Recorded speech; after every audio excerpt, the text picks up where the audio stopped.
A TV Cultura é conhecida por sua vasta programação infantil e educacional. Bom, talvez nem tanto agora, mas lá nos anos 80, 90 e 2000, o canal era referência nisso, ganhando até mesmo vários prêmios ao redor do mundo. Mas mesmo em desenhos e programas infantis, aconteceram coisas, digamos que bizarras ou estranhas, fora do senso comum da trama, ou até meio medonhas para nós que éramos crianças na época. Detalhe, nesse vídeo aqui eu não vou focar em coisas que de fato davam medo, como o Lobo do Castelo Rá-Tim-Bum, aquele episódio do Pingo, Cata-Lendas, Dango Balango ou o Professor Tibúrcio para outros, porque eu já tô preparando outro vídeo para isso. Beleza? Então, bora para o vídeo!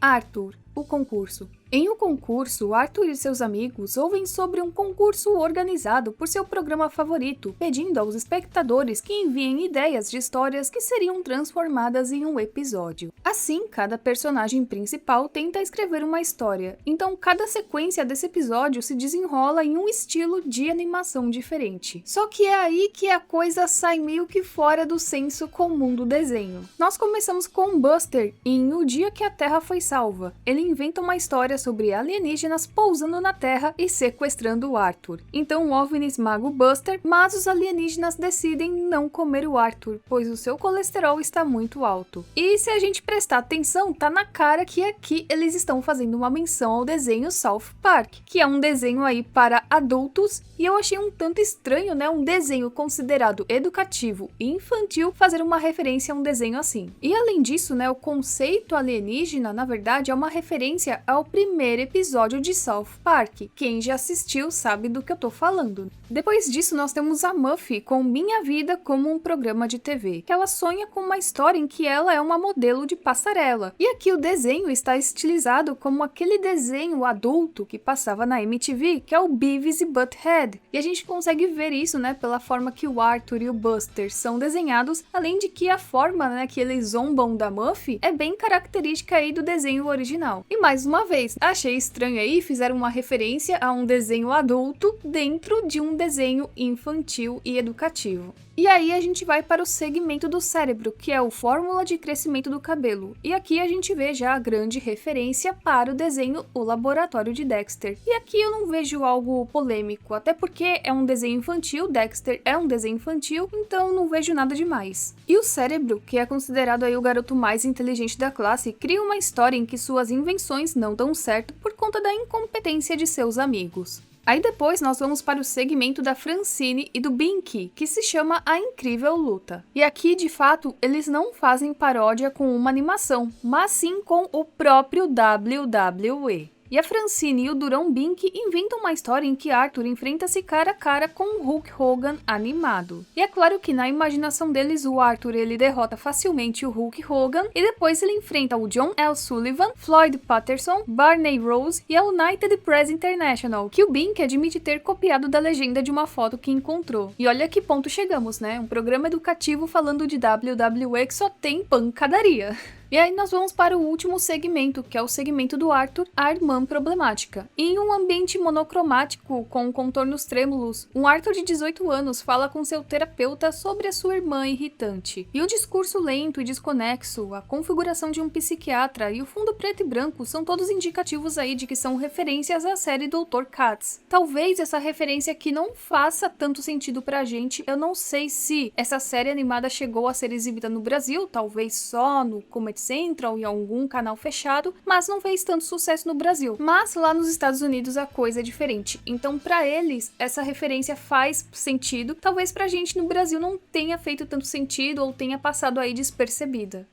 Erros de transmissão na TV Cultura. Ok, isso não era algo que apenas acontecia na TV Cultura de fato, mas a Cultura dava aquela sensação tão boa de conforto na gente que era um pouco estranho quando isso acontecia. Você estava lá assistindo a programação quando de repente a mesma era interrompida por um erro de transmissão. E aqui eu tenho alguns exemplos.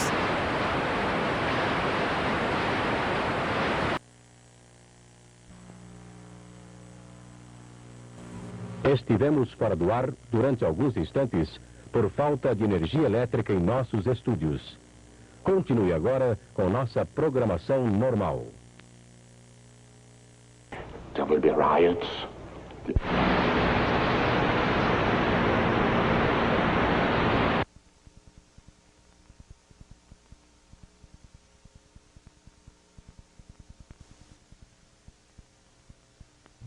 Estivemos fora do ar por falta de energia elétrica. Continue agora com nossa programação normal.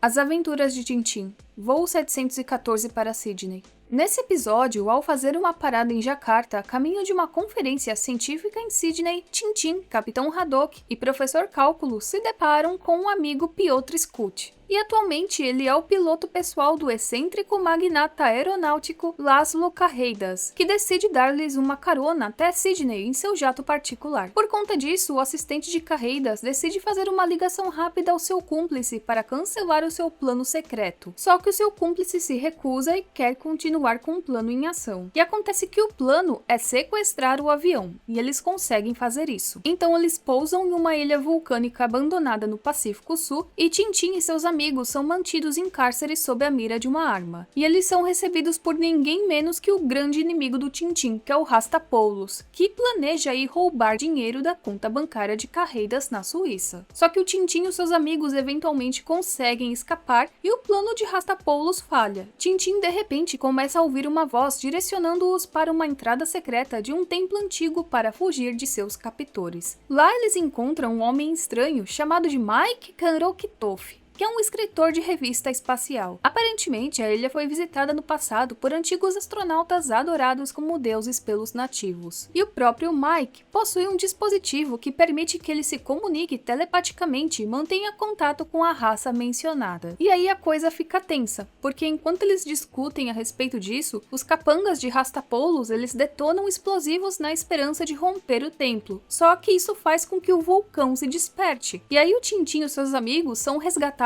por um disco voador. Sim, isso mesmo. Só que lá dentro, eles são hipnotizados para esquecer tudo o que aconteceu. É claro que vamos! Não! Sabe, nossos anfitriões acreditam que muitos na Terra não estão preparados para conhecer os outros mundos. E o que vocês vão fazer? Ninguém machucará vocês. Simplesmente uma hipnose em massa. Hipnose em massa é impossível. Além disso, esse tipo de besteira nunca nos afetaria.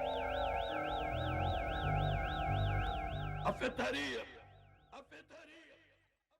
E essa cena era algo assim muito plot twist pra mim, porque eu achava que o Tintin ele iria se lembrar dos alienígenas e tudo mais. Só que do nada eles esquecem tudo, né? O único que acaba se lembrando de alguma coisa é o Milu, só que o Milu é um cachorro, então ele não tem como chegar e provar nada para ninguém. E aí depois disso, Tintin e seus amigos dão uma entrevista alegando que não se lembram de nada. E a história termina com Tintin, Capitão Haddock e Cálculos embarcando em seu voo para a conferência em Sydney. A abertura do Rá-Tim-Bum de trás pra frente. Algo que pegou a gente de surpresa foi um dia se deparar com a abertura do programa Rá-Tim-Bum, só que de trás pra frente.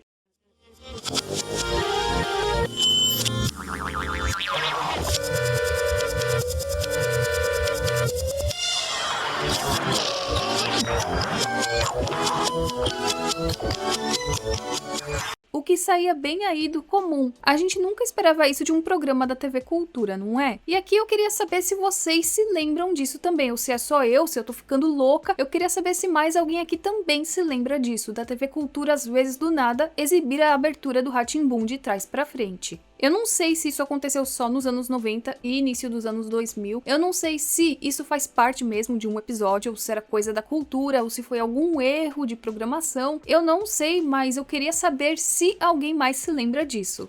Pequeno Urso, o monstro do pudim. Ok, a gente não esperava isso do Pequeno Urso. Eu, pelo menos, não esperava. E nesse episódio, o monstro do pudim, o Papai Urso, ele tá meio zangado, meio estressado por não conseguir descansar bem. E por conta disso, ele se torna um monstro assustador aos olhos do Pequeno Urso, da Coruja e da Mitzi, a macaquinha. E aí a única maneira de apaziguar o monstro é alimentá-lo com um pudim de monstro, que o reverte de volta ao Papai Urso. E sim, ele fica com essa face bizarra sempre que as crianças o imaginam como o monstro do pudim, que eu achei algo assim muito fora do comum de acontecer em um episódio do Pequeno Urso, mas aconteceu. E olha só, até a Mamãe Urso vira monstra do pudim vendo a cozinha no estado que estava. Mas aí até que é compreensível, né? É disso que o diabo gosta. Falando assim, talvez ninguém entenda, mas dizem, algumas pessoas que nas primeiras exibições do X-Tudo na TV Cultura, eles exibiam curta Urbanoides, mas dizem que sempre no final do curta, quando exibido no X-Tudo, uma voz dizia algo como "é disso que o diabo gosta". E eu nunca consegui encontrar nenhum vestígio disso. Infelizmente, dessa época do X-Tudo eu só me lembro das reprises daí das primeiras temporadas, mas nas reprises, esse suposto quadro com curtas do Urbanoides não existe, não era exibido. E agora eu queria saber de vocês, alguém aqui realmente lembra disso? Isso realmente é real? Porque assim, chegam algumas pessoas e me falam que isso acontecia durante o programa X-Tudo, e aí alguns dizem que era com o Urbanoides, e aí outros dizem que era um comercial, falando sobre os defeitos da humanidade no planeta. Aí eu não sei, pode se tratar do Urbanoides ou não, mas nos dois casos as pessoas falam pra mim que sim, isso acontecia mesmo de no final aparecer uma voz falando "é disso que o diabo gosta". Aí aqui eu tenho um relato de um dos meus inscritos. Eu lembro dos Urbanoides e de alguns episódios, mas esse comercial que me refiro tinha uns 45 segundos e falava sobre defeitos da humanidade no planeta e as consequências que isso trazia. E no final sempre surgia um diabinho com a frase "isso é coisa que o diabo gosta". Então aqui eu tenho um relato de um inscrito meu, mas eu já vi outros relatos em grupos do Facebook e é algo que assim a TV Cultura nunca reprisou. Eu, pelo menos, não me lembro. Vovô Cornélio, lavando roupas. Pra quem se lembra desse desenho do Gloob Gloob, sabe que era bem comum, o vovô Cornélio se interagir aí com as coisas ao seu redor. Sejam elas flores, relógios ou até mesmo roupas. Até aí já era de se esperar, mas esse episódio simplesmente acaba com ele conseguindo colocar a calça dentro da máquina de lavar e aí...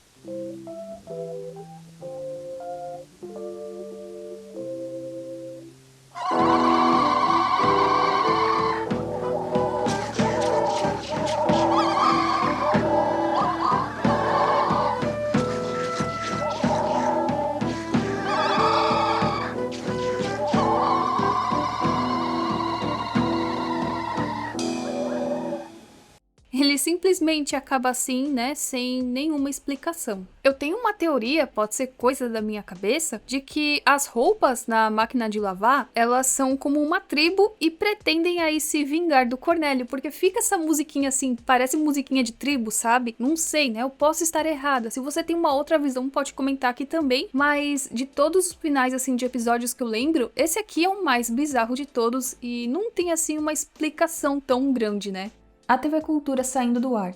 Quem aqui lembra da TV Cultura saindo do ar, mas lá nos anos 90? Quem é dos anos 2000, anos 80, 90, sabe que era exibido o hino nacional toda vez que eles encerravam a sua programação diária. Daí tinha essa tela onde falavam da retransmissão da emissora, com essa musiquinha que me lembra muito Chapolin Colorado.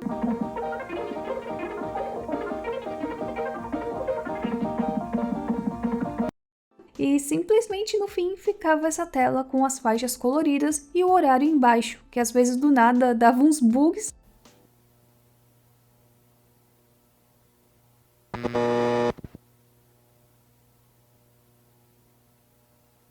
E depois lá nos anos 2000 a coisa mudou, Deixaram assim... algo não bizarrinho como antes. E ao invés daquela tela colorida, você poderia escutar a Cultura FM de madrugada.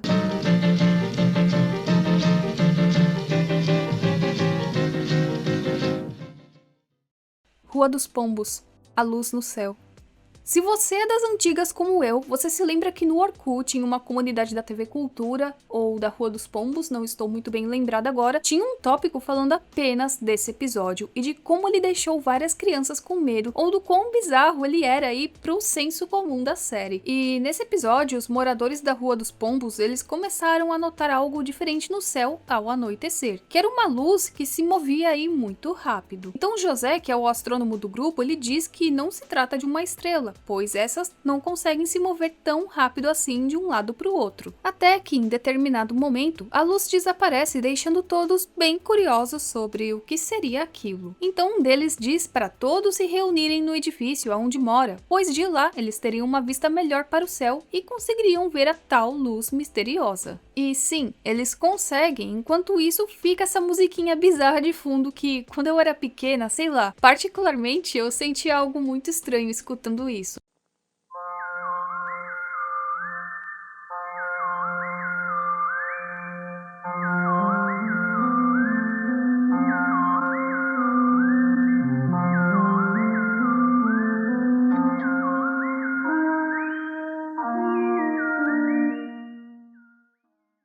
a luz some de vez, deixando eles bem angustiados, até que eles resolvem fazer uma festinha por lá pra animar a situação, né? Vão fazer o quê? Vão chorar as pitangas numa época que não tinha internet? Mas, apesar de tudo, eles não sabem o que teria sido a tal luz misteriosa. E aí, no dia seguinte, né, o que eu acho meio estranho é que todos ficam meio desorientados na hora de realizar as suas tarefas cotidianas. E eu acho isso muito bizarro, tipo, tudo por causa de uma luzinha, tudo por causa de uma luz misteriosa. O pessoal fica tudo desorientado. Por exemplo, um coloca comida na máquina de lavar, o outro enche o pneu da bike demais, aí o outro esquece que tem um lago na frente dele e acaba caindo no lago. E aí tem outro personagem que nem sai da cama, tipo, oi, é realmente por causa de uma luzinha? E aí o episódio acaba assim, né, com aquela musiquinha bizarra outra vez.